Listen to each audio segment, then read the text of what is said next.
Apakah Anda pernah mendengar tentang metode design thinking? Apakah sudah Anda ketahui bahwa metode ini dapat diterapkan sebagai metode pembelajaran yang menarik dan dinamis? Perjalanan dalam modul ini akan memandu Anda sebagai pendidik untuk memahami metode design thinking dan berbagai strateginya. Mari simak informasi berikut untuk mendalaminya. Apa itu design thinking? Design thinking merupakan proses bertahap untuk mengembangkan solusi atas suatu pokok permasalahan dengan mendalami pemahaman dari kebutuhan subjek atau user utama. Pola pikir atau mindset design thinking. Dalam pelaksanaan kegiatan design thinking di kelas, pola pikir atau mindset utama yang penting untuk diasah adalah empati. Anda dan murid Anda akan berlatih untuk memahami kebutuhan subjek dalam menghadapi suatu permasalahan. Thinking out of the box. Anda dan murid Anda akan berlatih untuk berpikir menggunakan sudut pandang yang berbeda dalam memecahkan masalah. Eksperimental. Anda dan murid Anda akan melakukan percobaan untuk menguji ide-ide yang telah dibangun hingga menemukan solusi yang tepat. Inovasi. Anda dan murid Anda akan mencoba memecahkan masalah dengan cara yang belum pernah terpikirkan atau berbeda dari sebelumnya.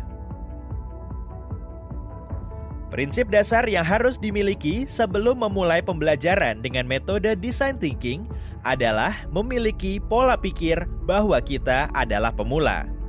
Dengan demikian, kita akan mampu melihat masalah sebagai sesuatu yang benar-benar baru. Buka diri untuk belajar dan hilangkan semua bias dan asumsi terhadap subjek. Ingatlah bahwa design thinking adalah proses yang bertahap sehingga mungkin saja kita tidak langsung menemukan jawaban yang tepat secara instan. Mengapa design thinking diperlukan dalam pembelajaran?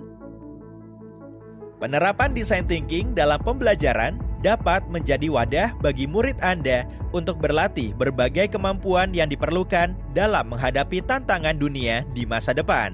Di antaranya, berlatih melihat masalah dari sudut pandang subjek, mengasah kemampuan pemecahan masalah yang kompleks, berlatih mengemukakan ide yang kreatif, original, dan out of the box, berpikir analitis dan inovatif, meningkatkan kemampuan penalaran, pemecahan masalah, dan mengambil keputusan yang berkualitas.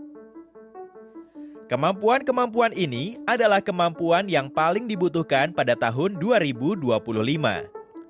Dengan begitu, murid dapat lebih mempersiapkan dirinya sebagai pemimpin masa depan yang peka, adaptif, dan memiliki pemikiran yang positif dalam menyikapi berbagai tantangan.